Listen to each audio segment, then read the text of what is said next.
I'm about to tell you how I got a ridiculous amount of work done with ADHD for my 2 businesses so I can go on vacation. And listen, this is a super informal video, but I wanted to share because I know this is tough, and I'm not gonna lie, I'm feeling tired, and I think this might be helpful. So number 1, I identified what I actually had to get done, and here's the thing, I've got one really stable business, that's my private practice and steady clients, though I recently had to increase. So my main thing there is seeing clients and doing the dreaded progress notes. And if you're a healthcare professional or a social worker or caseworker, you know what I mean. So that is no small task, but I was able to get all that by just staying focused on the prize, right? I'm going to go on vacation. I just need to get this done. And that helped me. I remembered what it would feel like being on vacation. And so that would spark the motivation to do those progress notes. Plus, my little trick, if you're someone who has to do progress notes, or even if you have to do something yucky, I do not bill for the claims until I complete the progress note, because then there's money attached to the boring thing. And so it's like, okay, shoot, I've these notes done. Otherwise, I'm not going to be able to pay my mortgage. So I'm not going to lie, that's a trick for me. And you may have to morph that for whatever it is that you need to get done because it may not be hooked into finances. But there's ways that you can create a hack like that. So there's something good attached to you completing the task. At any rate, that's what I did. But my other business, this business, the one that you're watching this from, my business for ADHD women entrepreneurs, dang, I am still building that business. So I got all kinds of irons and all kinds of fires between my podcasts and my YouTube channel. With if you're watching this, we're building it up. Hey, hit that subscribe button, by the way. We're building it up. And so I'm trying to make 3 videos a week that are high quality, well researched, like doing lots of work so they're good. This one wasn't researched. And then like I said, my podcast, serving the people in my program Ascend, the ADHD Women's Mastery Program. And I recently switched platforms for that. So I'm learning that. Why I did that in the middle of this, I'll never know. And my monthly nervous system regulation challenge, which is hilarious right now because I have needed it probably more than anyone in the challenge. It's been great reminders for me. So, with all that going on and all those tasks to do, I have worked a ridiculous amount of time, and I can hardly wait for vacation, but I'm gonna tell you how I did it. Number 1, I did not stop my morning self-love ritual. I may have shortened some things. I definitely shortened some things, but I exercised every day. I meditated every day. I did some writing every day, like brain dump writing to get all the gunk out so I could focus better. I ate nutrient-dense foods and protein at every meal.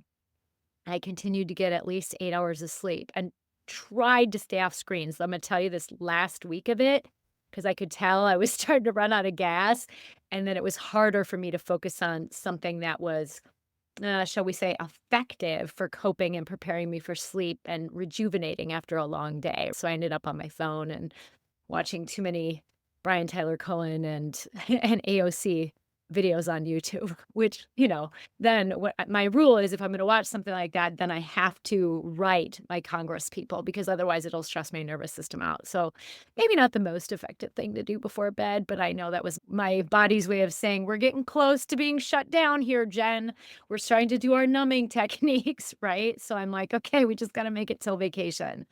So also, while I did all of those regular things that I just mentioned, I was very clear on the things that absolutely had to get done. Oh, I threw out my list, but I had a list of all the things that had to get done. But it was so overwhelming to look at that I used my note card method and just wrote down the top things I needed to get done each day. And I'm doing pretty good. I'm pretty impressed with having done that because it helped me be able to really focus like what has to get done before I go and what has to get done by me. And that really helped both me do the stuff, but also not get into overwhelm. Because when you're overwhelmed, you're not going to be able to focus and get stuff done because you're going to be in your fight or flight response. So that brings me to the other thing I did is I made sure I was taking breaks to regulate my nervous system. And here's the thing. on Monday, Tuesday, Wednesday, Thursday, not Monday, Tuesday, Wednesday, Thursday. On Monday, Tuesday, Wednesday, Friday, I work in my private practice and I see therapy clients and I do a lot of nervous system regulation with them, especially what's going on in the world right now. And so that was a reminder for me to stay regulated. Plus, because I'm the therapist in the room, I've gotta stay regulated, and so just being present in that role I have had me continually focusing on my breath and being present and having my feet on the floor to be grounded or on my footstool because my feet don't touch the floor in my office chair. At any rate, you get the idea. So if this is you, what do? Find a way to remind yourself to breathe throughout the day. If you're a therapist, great, then you kind of need to be regulated so that you can help your clients co-regulate. But if you're an accountant, that may not be the case for you. Or if you're a mom, probably it would be helpful to find out how to be regulated, right?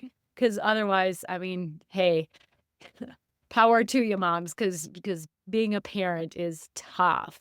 So find something that helps you remember to breathe. Even use mantra to remind you, like, breathe in peace, breathe out love, or I don't know, whatever it is. Breathe in peace, breathe out chaos, whatever you got. So staying regulated really helped. But then on the days that I wasn't with clients and it was all up to me, I made sure to use the Pomodoro method with my time timer, where you can measure time as well as with a real timer on my phone, so that I was only working for up to 60 or 90 minutes and then had to take a break. Because after about 90 minutes, our brain will start to shut down and it will wreck our focus for the rest of the day. That's how we get into that cycle of pushing, pushing, pushing, and crashing. And so using this was a way to help me do it. And then I would do something on the break to regulate my nervous system, things that would help me focus better, whether that was go outside. I'll tell you what, I did the meditative movement. I am safe so many times in the last week. It's something I teach in the nervous system regulation challenge I have, which, by the way, we've got our next one starting April 6th. So I'll put a link for that in the description. But I use that a ton of times to really help my nervous system stay grounded and realize that this is okay. This is temporary. We just gotta get through this stuff. And then we're just gonna be okay on the other end. Also, something I did is I set up my out of office email early so that way, like, it was in my brain that I knew I was leaving. Yeah, totally. And then, I don't know if this happens to you before you go on a trip, but every time I'm about to go on a trip, I have this constant anxiety about fear I'm gonna forget something.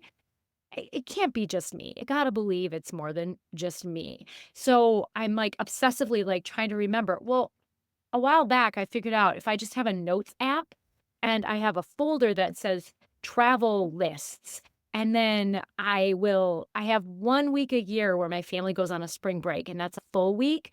So I just renamed that. Last year it was Mexico travel lists, and this time it was Florida travel list. And I put things on there like put heater on vacation mode, set up cats for the cat sitter, all the other stuff that goes into that, right? All the stuff I need to pack, all the things I need to turn off and make sure they're not plugged in or running. And even even things like change your voicemail for your office, right? And that all goes on there. And then I don't have to carry it in my brain.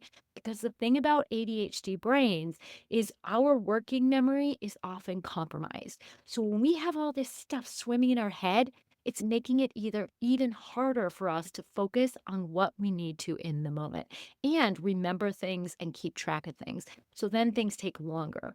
So write it down, find ways to dump your brain and keep track of the important things you need to keep track of without having to hold them up in here. All right, y'all. I'm so excited. I see the finish line. I've got one more small task. Oh, and then packing. But I am so close to that vacation time, I can hardly stand it. So if you like this, if something resonated, go ahead and hit that like button. And I would love it if you subscribe to my channel. Here's the thing why that's important. Number one, you won't miss a video, especially if you ring the bell, so then you get notifications. But as you like my stuff, because it's resonating, it doesn't just help you, more ADHDers are like, oh, this Gen chick can help me too, because YouTube will spread my videos out. So do us all a favor, fellow ADHD women, entrepreneurs, and hit that like and subscribe button. And if you've got some hacks for what we're talking about, hit the comments and let me know. Or if you're like, oh my gosh, Jen, that would never work for me, tell me because maybe we can problem solve together what would be effective. All right, y'all, take care. See you next time.